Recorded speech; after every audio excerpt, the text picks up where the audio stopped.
কালের বিবর্তনে এই ঐতিহ্যবাহী পানাম নগর এখন বিলুপ্তির পথে।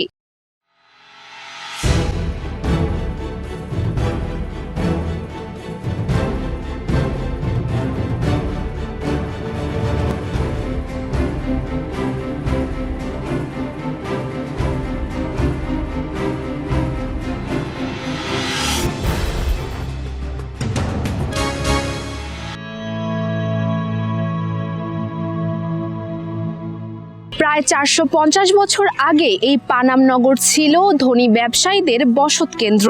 কালের বিবর্তনে এই ঐতিহ্যবাহী পানাম নগর এখন বিলুপ্তির পথে। যথাযথভাবে রক্ষণাবেক্ষণের অভাবে এই পানাম নগর এখন ধ্বংসের দ্বারপ্রান্তে এসে পৌঁছেছে। এই নগরের অনেক প্রাচীন স্থাপনাই বিলুপ্ত হয়ে গেছে। যেগুলো আছে সেগুলোর অবস্থাও জরাজীর্ণ। প্রায় 15 বছর আগে এ নগর সংস্কারের উদ্যোগ নেওয়া হলেও তা স্থগিত হয়ে যায়। নগরের পুরনো ভবনগুলোর ইট সুরকি ধসে পড়ছে। ভবনের দখল নিয়েছে শেওলা ও আগাছা। দূর থেকে দেখলে মনে হয় ভূতরে বাড়ি। তবুও প্রতিদিন হাজারো পর্যটক ভিড় জমায় এই পানাম নগরে। দেশ বিদেশের প্রচুর পর্যটক আসে এখানে। যারা সোনারগাঁ লোক ও কারুশিল্প জাদুঘরে বেড়াতে আসে তারাও ঘুরে যায় বিবর্ণ এই পানাম নগরে। পানাম নগর ঘুরে দেখা যায় 400 বছরের পুরনো মঠবাড়ি, যার পশ্চিমে রয়েছে ইস্ট ইন্ডিয়া কোম্পানির বাণিজ্য কুঠি পোদ্দার বাড়ি, কাশীনাথের বাড়ি সহ নানা প্রাচীন ভবন। তবে সেগুলো আজ ধ্বংসের দ্বারপ্রান্তে দাঁড়িয়ে রয়েছে। অস্তিত্ব হুমকির মুখে এই নগরীর প্রাচীন বাড়িগুলো। তবুও প্রতিদিন দেশের বিভিন্ন স্থান থেকে অনেকে আসে প্রাচীন এই নগর দেখতে। নগরীর বর্তমান অবস্থা নিয়ে ক্ষোভ প্রকাশ করে অনেকে। পানাম নগরের নিরাপত্তার দায়িত্বে কয়েকজন কর্মকর্তা থাকলেও সচরাচর তাদের দেখা মেলে না। রক্ষণাবেক্ষণের উদ্যোগ গ্রহণ না করলে অচিরেই নিঃশেষ হয়ে যাবে বাংলার এই প্রাচীন জনপদ। পানাম নগরী জুড়ে রহস্য ছড়িয়ে আছে। প্রায় প্রত্যেকটা ধ্বংসস্তূপে জড়িয়ে আছে এক একটা কাহিনী। প্রায় 450 বছর আগে এই নগরী কতটা সমৃদ্ধ ছিল তা বারবার ভাবতে বাধ্য করে রাস্তার দুপাশে দাঁড়িয়ে থাকা ভবনগুলো। পানাম নগরের পথে হাঁটতে হাঁটতে ঈশা খাঁর আমলের কথা মনে হওয়া খুবই স্বাভাবিক।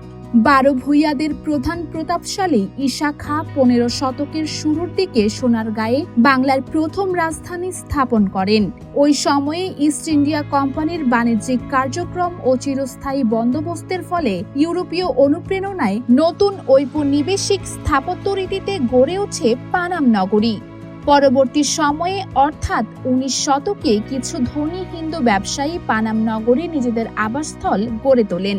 এখানেই ছিল ঐতিহ্যবাহী মুসলিমের মূল বাণিজ্য কেন্দ্র।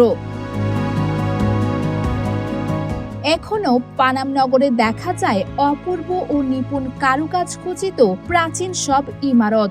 সরু রাস্তার দুপাশে অট্টালিকা, সরাইখানা, মসজিদ, মন্দির, মঠ, ঠাকুরঘর, গোসলখানা, কূপ, নাচঘর, টাকশাল, দরবার কক্ষ, গুপ্তপথ, প্রশস্ত দেয়াল, প্রমোদালয় জানান দেয় এই নগরীর প্রাচীন সমৃদ্ধির কথা।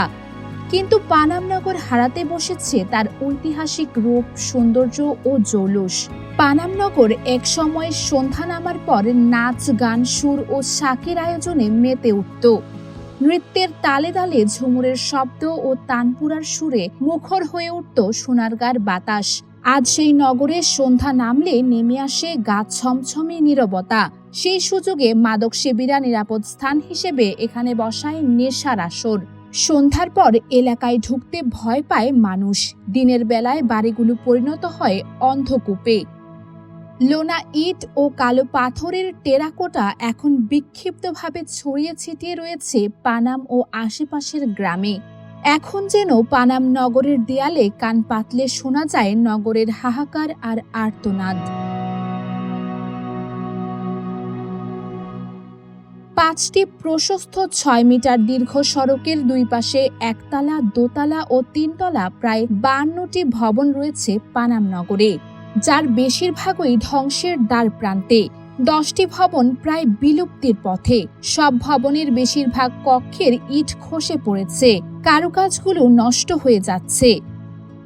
পানাম নগরে প্রবেশের আগে দক্ষিণ দিকে পঙ্খিরাজ খালের উপর ঐতিহ্যবাহী পঙ্খিরাজ সেতু। এখন এটি ব্যবহৃত হচ্ছে সোনারগাঁর একাংশের যোগাযোগের মাধ্যম হিসেবে। এই সেতুর একাংশে বিশাল গর্ত, ভেঙে যাচ্ছে সেতুর রেলিংও। পানামের প্রবেশ পথে পঙ্খিরাজ খালের উপর থাকা প্রাচীন সেতুটি নিশ্চিহ্ন করে বেশ কয়েক বছর আগেই তৈরি করা হয়েছে বাস চলাচলের ব্যবস্থা। অনেকেই বলেন, প্রতিবার এসেই দেখছি পানামের ভবনগুলো আগের চেয়ে আরও জরাজীর্ণ হয়েছে, বাড়িগুলো ভেঙে পড়ছে, বিভিন্ন ভবনে দেখা দিচ্ছে নতুন নতুন ফাটল। আমরা চাই ঈশা খাঁর স্মৃতি বিজড়িত প্রাচীন এই নগরী টিকে থাকুক। সরকারের সুদৃষ্টি কামনা করে অনেকেই বলেন, অচিরেই পানাম নগরের সংস্কার করা না হলে এই নগরকে কোনোভাবেই রক্ষা করা যাবে না। পর্যটকরা জানান, ঐতিহাসিক পানাম নগর নিঃসন্দেহে পর্যটকদের জন্য একটি আকর্ষণীয় স্থান। যদিও বিদেশি পর্যটকদের ঘোরার জন্য এখানে পর্যাপ্ত সুযোগ সুবিধা নেই।